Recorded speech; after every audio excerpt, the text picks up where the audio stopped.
Election result വരാൻ ദിവസങ്ങൾ മാത്രം ബാക്കി നിൽക്കുമ്പോൾ എക്സിറ്റ് പോൾ റിസൾട്ടിൽ UDFന്റെ ഭരണം നേടാൻ സാധ്യത എന്നതിനെ പാടെ തള്ളിയിരിക്കുകയാണ് മന്ത്രി റിയാസ്.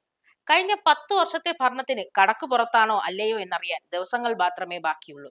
ഇനി ഒരു തുടർ ഭരണം വന്നാൽ മുഖ്യമന്ത്രി സ്ഥാനത്തേക്ക് വരെ പരിഗണിക്കപ്പെടാൻ സാധ്യതയുള്ള വ്യക്തിയാണ് റിയാസ്. മരുമകൻ ഭരണമെന്ന് പ്രതിപക്ഷം കളിയാക്കി പറയാറുള്ളത് സത്യമായി ഭവിക്കുമോ എന്ന് കണ്ടറിയണം. ശബരിമല സ്വർണ്ണക്കൊള്ള വലിയ രീതിയിൽ വിവാദങ്ങൾ ഉണ്ടാക്കിയിരുന്നു.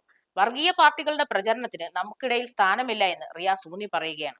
ആരോഗ്യ മേഖലയിൽ നടന്ന അനീതികൾ ചൂണ്ടിക്കാണിച്ചുകൊണ്ടുള്ള UDF പ്രചരണം ഇത്തവണ എങ്ങനെ പ്രതിഫലിക്കുമെന്ന് കൃത്യമായി പറയാൻ സാധിക്കാത്ത സാഹചര്യമാണ്.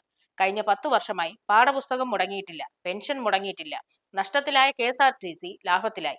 അങ്ങനെ ജനങ്ങൾക്ക് ഉപകാരപ്രദമായ കാര്യങ്ങൾ ചെയ്ത ഇടതുപക്ഷ സർക്കാരിനെ ജനങ്ങൾ ഉപേക്ഷിച്ച് മാറി ചിന്തിക്കേണ്ട സാഹചര്യം നിലനിൽക്കുന്നില്ല എന്നാണ് CPM-കാരുടെ പൊതുവെ അഭിപ്രായം. ഭരണമാറ്റം ജനങ്ങൾ ആഗ്രഹിക്കുന്നു എന്ന് UDF വാദിക്കുന്നു.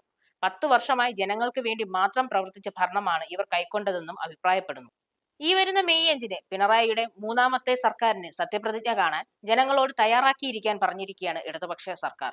2021-ൽ റെക്കോർഡ് വിജയത്തോടെ അധികാരത്തിൽ കയറിയ CPM സർക്കാരിന് അതിനേക്കാൾ ഭൂരിപക്ഷം ഇന്നും ലഭിക്കുമെന്നാണ് അവർ അവകാശപ്പെടുന്നത്.